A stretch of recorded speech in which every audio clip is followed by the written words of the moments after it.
So the McGinnis Venture Competition is not just a day. Here we are on March 19th. We actually start this competition the day that students show up on campus, and we have an entrepreneurship boot camp right in this room. We have somewhere between 500 and 800 new students come in, and we introduce the concept of the McGinnis Venture Competition. We then hold a series of workshops throughout the fall semester so that the teams can be prepared for what it takes to actually understand how to put a great business together and a great pitch together. We have an early deadline for applying to McGinnis of December 1st. At that point in time, each team is assigned a coach from somebody in their industry. In the case of KnitFit, it was Kelly Collier, who built a company through Innovation Works in a similar space. So we work really, really hard to help these teams. There are 3 rounds of competition. The first 2 are virtual. This culminates in today. So this is really almost a year-long process, and we really appreciate that you all came today to see the great work that our teams have put in. Our next competitor is the Metaverse Museum Alliance Program, which showcases local and university museums through VR and web applications. Thank you. So before we start, feel free to scan the QR code to experience our web demo. And we also bring our VR headset. So if you're interested to test the VR demo, please feel free to reach out to us, either during the break or after the competition.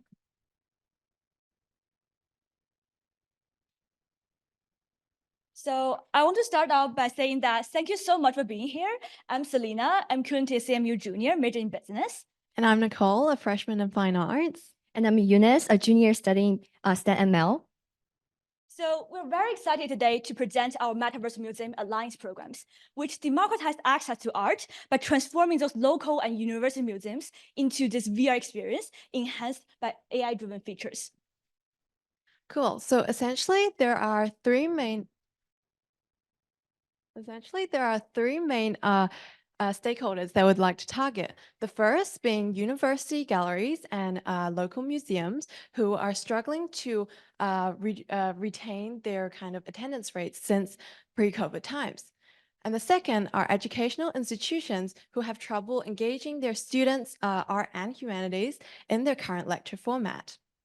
And the third are over 2 million underprivileged students who don't have access to any form of art education at all. So to close these gaps, we have launched a program which recreates museums in the virtual reality space. We'll offer a personalized learning experience through the following AI features. An AI tutor, which allows the user to highlight a specific area in the artwork for a more detailed explanation. An AI tour guide, which are AI avatars of famous artists for more engaging touring experience. And finally, our AI curator system, which curates an exhibition based on individual preferences.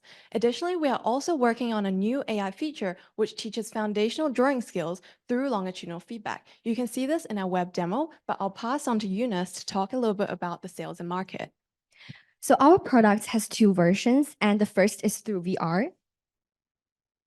Our initial markets will be the 50+ universities that own VR headset. We will also target around 6 million US private K-12 students whose parents are more willing to pay for their art learning. And gradually, we plan to expand to the global markets, translating into 2.7 monthly revenues. And our web demo can be accessed on any device, on the other hand.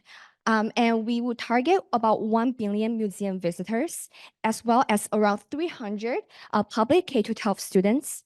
And ultimately, we aim to help the underprivileged students to learn about art. And this will bring us about 10 billion monthly revenues. And through these product offerings, we are able to help the museums to expand their audience base, as well as showing arts without any spatial constraints. And we also provide a cost-efficient tools for schools to improve art learning and provide global museum resources for students. And most importantly, we help the underserved students to have high quality and affordable art education. And now I will pass it to Selena. So in the VR educational space, we have identified 5 main competitors. The first is public museums' official VR tours, which are usually very expensive. And second is called Matterport, which provides 360-degree scanning of the museum interiors, but they lack interactive features. The third is called Engage XR, which is a VR educational tool, but without our focus. So our two indirect competitors are Google Art and Smartify, which provide this really concise audio tool to complement your in-person visit. However, they either lack this immersive experience or lack very profound depth of knowledge. So we distinguish ourselves not only through providing this really comprehensive solutions to the end users, but also through our leading 3D reconstruction algorithms, which are able to render this highly realistic scanning and models of the artifacts in half the time of current market offerings. And this will reduce our variable cost to almost zeros, allowing museums digitalize their collections for free. And this will allow us to easily acquire at least 30,000 museums with limited budgets. More importantly, unlike the current market offerings like Luma AI or Polycam, which only store the 3D models, we also save the original scanning of those artifacts. And this allows us to eliminate this really time-consuming process of re-uploading and re-scanning the whole collections after each system updates and technology advancement. Okay, we have to stop right there and turn it over to the judges for questions. Thank you.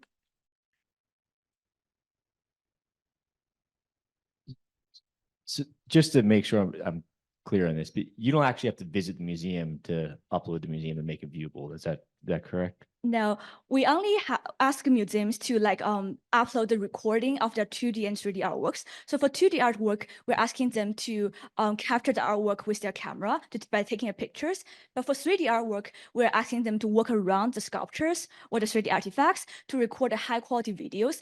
And then they will upload these videos onto our platforms where we are able to transform them into this highly realistic 3D models. To follow up on that, so you're solving, and it sounded like you're maybe solving an attendance issue, whether it's virtual or in person for these museum customers. Are you solving an earned income or revenue potential for them too?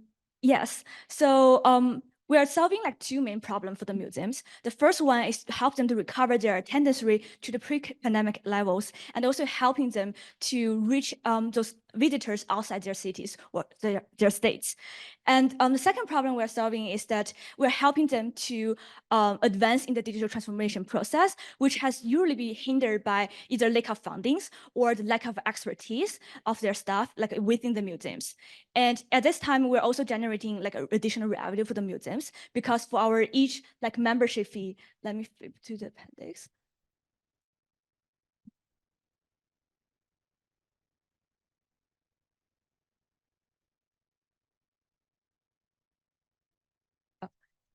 So for each membership fee, we're going to distribute 20% to the museums who has contributed the collections, and it will be distributed based on, for example, if the user spent 50% of the time on a specific museum's digital twins, we'll allocate 50% of that a membership fee to that museum. How do you plan to address potential issues with licensing and copyright? I think that's an excellent question. So currently, there are 1.1 million free resources of art images or 3D models available online, and those are free for anyone to use. So we'll use these resources to build our curated metaverse museums. And besides that, we'll also apply the industry standards, for example, giving the authorization and also the credit to the specific museum who have contributed artwork.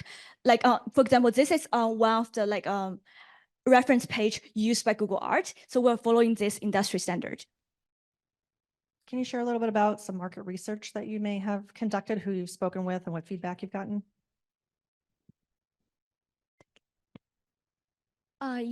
So to be specific, we have spoken with museum staff as well as professors from universities. And we also conducted surveys with non-arts and art majors. So we have some data. For example, 88% museums express a keen interest in our products. And we also spoken with different university art professors, and also about 80% want to hear updates from our products and would like to use a web demo in their class. And for students art surveys, Selena, would you like to explain more. So we have conduct over 100 of survey on like art students, which basically shows that although like 40% of their times are dedicated to like lecture formats, like learnings, but it has been, this teaching method has been ranked the least interest and least effective among 7 other like teaching methods. So there's a growing need for a more innovative teaching like method to capture their interest and spark their interest in art. More importantly, we're also conducting like around also over hundreds of surveys on non-art students. And they're also showing like strong interest, not only in art, but also in experience our like VR and web demo. So I'm trying to understand the business model more. So there's a subscription fee or a membership fee for a user or a viewer, but do the museums also pay to participate, or do they just give you all of their content and then you do a revenue share back to them? So museum don't have to pay any cost or upfront. They don't have to pay any upfront cost to join these programs, because the only thing they have to do is to record the videos or the pictures of the artwork and then upload them to our platforms. Then we will use all these AI features to help each artworks to develop these more detailed explanations to enhance the visitors' experience. So who is the target audience? So who pays the fee, and how does that translate into serving the Unfortunately, under? we're not going to be able to answer that question, just to be fair to all the teams with the exact amount of time. So let's give a great big hand to the Alliance. Thank you.